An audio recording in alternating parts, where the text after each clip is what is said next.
I'm Brian Eisenhower, and I'm here with John Harris of the John Harris Real Estate Team. Really special treat today. John has actually only been in business for about 2 years, and he's agreed to sit here with us. A little story about those 2 years. In his first year in real estate, John did $2 million in total real estate sales volume. Yet in his second year, he just catapulted ahead, and the team did about 8 million in transactions just last year. 45 transactions. 45 transactions in his second year in business. And the key to that, I think what's so amazing about that is almost all of that business came from people he didn't know. That's correct. I had zero database. No database. No database. So you were just making business happen out of thin air. That's correct. I think that's the phenomenal part about it. So what were you doing? How did you make this business happen with Magic? I focused on expired listings. Okay, so you called expired listings, listings that people had listed on the multiple listing service. That's correct. That had expired, and then you called them the day after it expired. Right. I had their names and numbers sent to me through a listing service, and I called them the day after they expired. Sometimes they didn't even know that they had expired. Their agent hadn't communicated with them. Wow. To let them know the term was running out. Okay, so to be clear, you certainly didn't know these people at all. I didn't know them. I found it easier to call them than calling friends and family who I didn't even know if they were in the market to buy or sell real estate. These folks, to me, were the low-hanging fruit. I assumed that they already wanted to sell. They just weren't successful, so they just want somebody that's going to come in and help them. See, that's amazing. The low-hanging fruit, they're the easier ones to grab.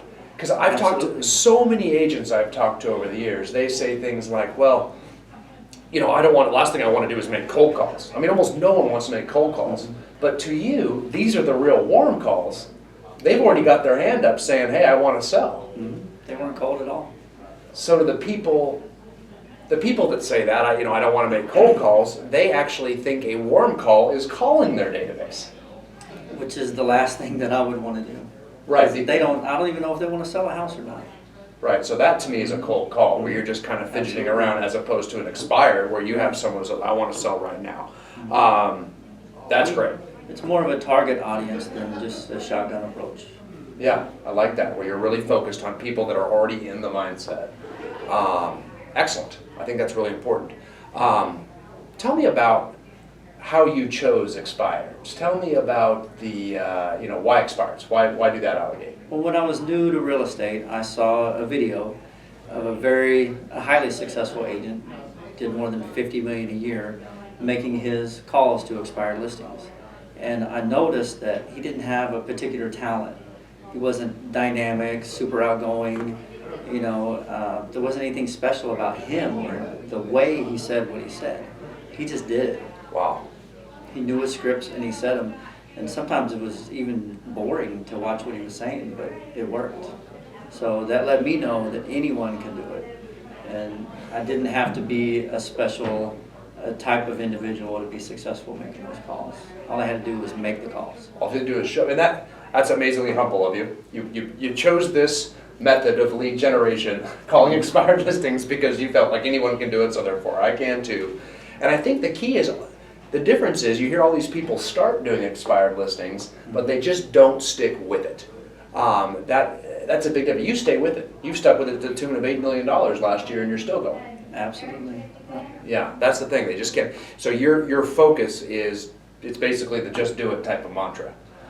Just do it. This guy did it. You just do the same thing and it works. Okay, so I got to hear. What I want to know, John, is your script. What happens when you call it expired? What comes out of your mouth? What do you say when you call that expired listing? It's pretty much the same thing every single time. I just call and say, hi, this is John Harris. I noticed that your home showed up as an expired listing on the MLS, and undoubtedly I'm calling to see when you plan on hiring the right agent for the job to sell your home. Okay, so now I'm the homeowner and I say, well, you know what? Thanks for calling, but we don't want to sell anymore. We've decided against that. I just say, well, let me ask you this. Let's say you were presented with a contract to sell your home tomorrow. Would that pose a problem for you? Wow. Okay, that does sound pretty good. I love it. Well, John, thank you so much for your time today. Thanks for helping the group out. And thank you guys.